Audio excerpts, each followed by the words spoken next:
follow-up rate, over 90%. What do you mean by follow-up rate? Do a follow-up, at least one yearly follow-up. Where a patient, okay, after you've seen them initially? Right. I have a follow-up interview, send out a questionnaire for follow-up, and talk about their problems, review the follow-up. Mm-hmm. It's really satisfying. I love it because I have this mutual respect from the patients. And they appreciate the fact that I'm putting my butt on the line for them. Have you been sued by your patients for any problem with your marijuana, their use of marijuana? Absolutely not. About how many patients, or how many, let's see what would be the best way to process. I guess people, 500, 1,000, 10,000, 100,000? What, I've done 6,500. 6,500, Yes. 6,500 medical marijuana patients. Have you had adverse effects? Any downside? Other than the government, Only the harassment from the downside is government. getting in trouble with some law enforcement agency because of this negligent supervision and lack of administrative products like the training and information bulletins and general orders. They're really pathetic. Because the leadership in the Attorney General's office said, well, we're deferring to federal law on this, and so don't worry about it. Totally untested theory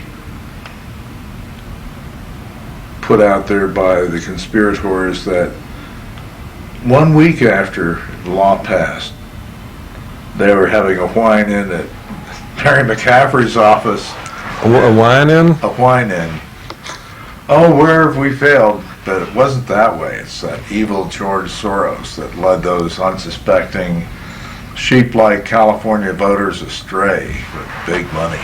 They had big money that we didn't have.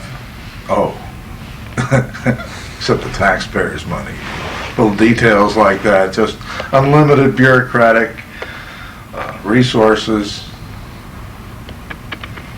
Just the bully pulpits of their appointed offices or elected offices. Then we have criminals masquerading as our leaders that violate specifically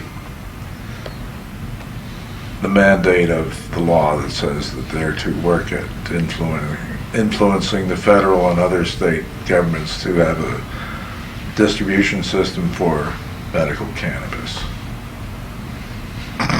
You kidding? Dianne Feinstein's office was one of the participants in the whine-in. I was denied attendance. I tried to do it through Ron Dellum's office. He was the chairman of the Armed Services Committee at the time. But no. Only the anti-marijuana forces were permitted to attend this coven. It's kind of like the Clavern, the Grand Dragon, and the mini dragons. So then, what happens? Then our state employees come back and they have a meeting 3 weeks later, the all-zone meeting. They didn't circulate any notes from this meeting. This is probably illegal. This is probably a violation of the Brown Act that requires notice and public participation and publication of the minutes. No. And I just got a copy of who went to this all-zone meeting and discovered that not only was George Kennedy, the district attorney from Santa Clara County, in attendance at this all-zone meeting, but he was one of the attendees at the McCaffrey Wine-In back in D.C.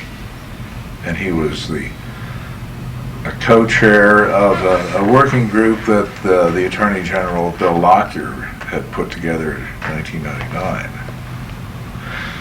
As a result, we still have this endemic negligence and functional anarchy under color of authority, with the absence of these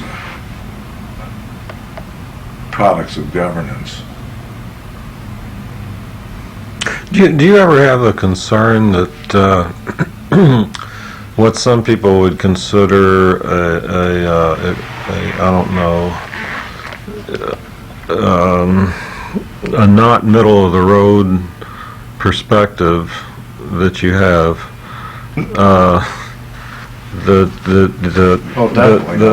Like Dr. Kevorkian with the issue of assisted suicide, it's like and I mean, it seemed as if he pressed the issue and pressed it, and somehow he ended up in jail. Yeah, well, I'm not like Kevorkian, because I mean, you're kind of out there on your own. I mean, yes, it's yes not. and I'm no. glad that you're part of Yes this and group, no.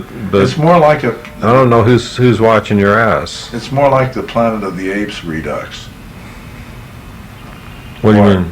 Where I've I never saw Planet of the Apes. I'm sorry. the TV series, the old. Never watched it. You must have led a cloistered life. Sorry, couldn't resist that.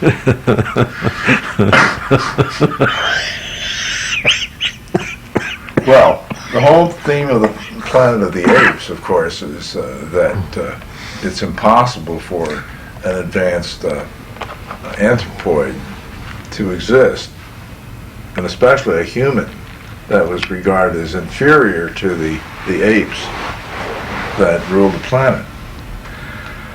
And so this depiction was somehow ruined by a young scientist that goes and visits this cave where all these artifacts of previous civilization of humans that were dominant exist. And so he comes back and tries to convince all the elders that this exists, and they say it doesn't exist because it disagrees with the dogma and the teachings that the apes were superior, always, no exceptions. And only apes can talk, not humans. Humans couldn't talk anymore. So one of the heroes, which is Charlton Heston, comes back from this spaceship that apparently went through a time warp and crashed in the future. And the climax of the the story is when overcoming these persecuting apes that didn't want to have the existence of this talking human known, that the final scene is seeing a destroyed Statue of Liberty sticking up from the sea, and realizing that in fact modern civilization had destroyed itself in atomic warfare and left the future to the apes. And so it's very much like coming back from the cave of the artifacts of the previous civilization that contradicts the dogma of the contemporary world, namely the artifacts of the medicinal cannabis before it was taken off the market, when it was still available to the physician for prescribing. And all the literature that I had reviewed of the 90 years or 100 years of the medicinal use of my forebears. And so I have confidence. I know I'm not wrong because of having the